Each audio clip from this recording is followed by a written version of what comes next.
এখানে ছোট্ট একটি প্রোগ্রাম লেখা আছে যার কাজ হচ্ছে দুটি সংখ্যা ইনপুট নেওয়া, এরপর যোগফল বের করা এবং আউটপুটে যোগফল দেখানো। আমি প্রোগ্রামটি রান করালাম। প্রথম সংখ্যাটি ইনপুট দিলাম 58, দ্বিতীয় সংখ্যাটি ইনপুট দিলাম 36, আমাদের যোগফল 94, যেটি আউটপুটে প্রপারলি এসেছে। ইউজারে বোঝার সুবিধার জন্য আমি এখানে একটি প্রিন্ট এলএন দিতে পারি, যেখানে আমি লিখব interior first number colon space. একইভাবে আমি দ্বিতীয় সংখ্যাটি ইনপুট নেওয়ার আগে বলতে পারি ইন্টারিয়র সেকেন্ড নাম্বার। এরপর আমি যদি প্রোগ্রামটি রান করি, এখানে ইন্টারিয়র ফার্স্ট নাম্বার স্পেস এই লাইনটি প্রিন্ট হয়েছে।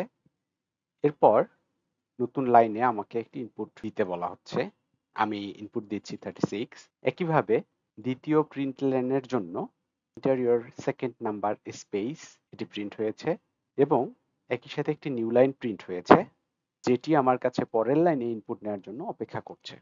আমি এখানে দ্বিতীয় সংখ্যাটি ইনপুট দিচ্ছি 53, দুটি সংখ্যার যোগফল সাম ইকুয়াল টু 89 প্রিন্ট হয়েছে এবং সেই সাথে তোমরা যদি লক্ষ্য করো এখানে একটি নিউ লাইন প্রিন্ট হয়েছে।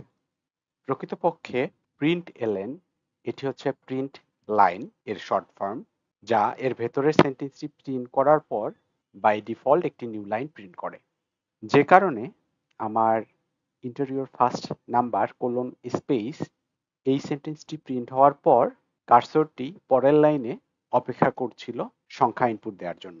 একইভাবে interior second number colon space এটি প্রিন্ট হওয়ার পর কার্সর তার পরের লাইনে চলে যাচ্ছে এবং দ্বিতীয় সংখ্যাটি ইনপুট নেওয়ার জন্য অপেক্ষা করছে। সর্বশেষে আমি যে প্রিন্ট লাইনটি লিখেছি সাম ইকুয়াল টু প্লাস সাম, যোগফল এখানে দেখাবে, যেটি আমরা আউটপুটে প্রপারলি দেখতে পাচ্ছি, সাম ইকুয়াল টু 89 এবং ইমিডিয়েটলি একটি নিউ লাইন প্রিন্ট হয়েছে। অর্থাৎ আমরা যদি প্রোগ্রামে প্রিন্ট এলএন এই মেথডটি কোথাও ব্যবহার করি, তাহলে প্রথমে সেন্টেন্সটি প্রিন্ট হবে, এরপর বাই ডিফল্ট একটি নিউ লাইন প্রিন্ট হবে। আমরা যদি এই নিউ লাইনটিকে স্কিপ করতে চাই, সেক্ষেত্রে প্রিন্ট এলএন এর পরিবর্তে আমাদের লিখতে হবে system dot out dot print. আমি দ্বিতীয় প্রিন্ট এলএনটিকেও প্রিন্ট বানিয়ে দিচ্ছি এবং সর্বশেষ প্রিন্ট এলএনটিকেও প্রিন্ট করে দিচ্ছি। এবার আমি যদি প্রোগ্রামটি রান করি, তোমরা দেখছো ইন্টারিয়র ফার্স্ট নাম্বার কোলন স্পেসের পর এক্সট্রা কোনো নিউ লাইন প্রিন্ট হয়নি, কারণ আমরা প্রিন্ট এলএন মেথডের পরিবর্তে প্রিন্ট মেথডটি ব্যবহার করেছি। আমি প্রথম সংখ্যাটি ইনপুট দিচ্ছি 57, দ্বিতীয় সংখ্যাটি ইনপুট দিচ্ছি 32, এরপর তোমরা দেখতে পাচ্ছ সাম ইকুয়াল টু 89, এরপর কোনো এক্সট্রা নিউ লাইন প্রিন্ট হয়নি। আমরা যদি এক্সট্রা একটি নিউ লাইন প্রিন্ট করতে চাই, সেক্ষেত্রে আমরা সবশেষে একটি প্রিন্ট লাইন দিতে পারি, যেটি কোনো কিছুই প্রিন্ট করবে না এবং কোনো কিছু প্রিন্ট না করার পরই একটি নিউ লাইন প্রিন্ট হবে বাই ডিফল্ট। আমি প্রোগ্রামটি রান করালাম। Interior first number 66, interior second number 102, তোমরা দেখতে পাচ্ছ এই সামটি প্রিন্ট হয়েছে প্রিন্ট মেথড থেকে।